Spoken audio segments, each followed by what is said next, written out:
Enforcement directorate തെരഞ്ഞെടുപ്പ് commission കൈമാറിയത് CPM മറച്ചുവെച്ചെന്നാരോപിക്കപ്പെടുന്ന Karuvannur ബാങ്കിലെ 5 അക്കൗണ്ട് വിവരങ്ങൾ. പുറത്തിശ്ശേരി നോർത്ത് സൗത്ത് ലോക്കൽ കമ്മിറ്റിയുടെ പേരിലുള്ളതാണ് അക്കൗണ്ടുകൾ. ജനപ്രാതിനിധ്യ നിയമപ്രകാരവും തെരഞ്ഞെടുപ്പ് കമ്മീഷൻ ചട്ടപ്രകാരവും രാഷ്ട്രീയ പാർട്ടികൾ അവരുടെ അക്കൗണ്ട് വിവരങ്ങൾ ഓഡിറ്റ് നടത്തി അതിന്റെ വിവരങ്ങൾ ആദായ നികുതി വകുപ്പിനും തെരഞ്ഞെടുപ്പ് കമ്മീഷനും നൽകേണ്ടതുണ്ട്. ഇത് ലംഘിക്കപ്പെട്ടുവെന്നാണ് ഇഡിയുടെ കണ്ടെത്തൽ. ലോക്കൽ കമ്മിറ്റികൾക്ക് അക്കൗണ്ട് ഉണ്ടാകാമെന്നും ഏരിയ കമ്മിറ്റികൾ വരെയുള്ള വിവരം തെരഞ്ഞെടുപ്പ് കമ്മീഷന് കൈമാറിയിട്ടുണ്ടെന്നുമാണ് സിപിഎം വിശദീകരണം. കേസിൽ എം.കെ. കണ്ണൻ, എ.സി. മൊയ്തീൻ അടക്കമുള്ള ഉന്നത നേതാക്കൾക്കും ഇഡി നോട്ടീസ് നൽകും.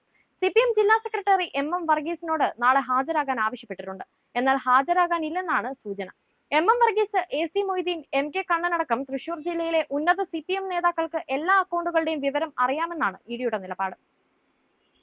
അതുകൊണ്ടാണ് ഈ നേതാക്കളെ ചോദ്യം ചെയ്യുന്നത്. കരുവന്നൂർ ബാങ്കിൽ ക്രമക്കേട് നടന്ന കാലയളവിൽ CPM Purathissery north south local കമ്മിറ്റികളുടെ പേരിൽ 5 അക്കൗണ്ടുകളുണ്ട്. എന്നാൽ ഈ അക്കൗണ്ടുകളുടെ വിവരം തെരഞ്ഞെടുപ്പ് കമ്മീഷന് കൈമാറിയിരുന്നില്ല.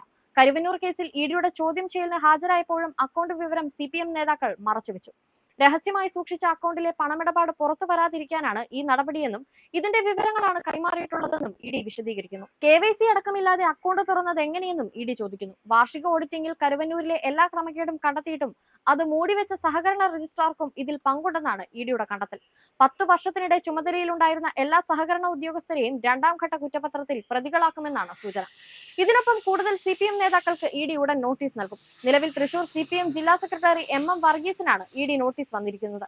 ഇനി എം.കെ. കണ്ണൻ, എ.സി. മൊയ്തീൻ എന്നീ നേതാക്കൾക്ക് കൂടി ഉടൻ നോട്ടീസ് എത്തുമെന്നാണ് വിവരം. കേസിൽ സഹകരണ രജിസ്ട്രാർക്കും പങ്കുണ്ടെന്നാണ് ഇഡിയുടെ വാദം. തെരഞ്ഞെടുപ്പെടുത്തിരിക്കെ കരുവന്നൂർ കേസിൽ സജീവമാവുകയാണ് ഇഡി. നേരത്തെ തന്നെ കേസിൽ ഇഡി അന്വേഷണം ഇഴഞ്ഞു നീങ്ങുന്നുവെന്ന പരാതിയുണ്ട്. അന്വേഷണം എത്രയും വേഗം പൂർത്തിയാക്കണമെന്ന് ഹൈക്കോടതി നിർദ്ദേശിച്ചിരുന്നതാണ്.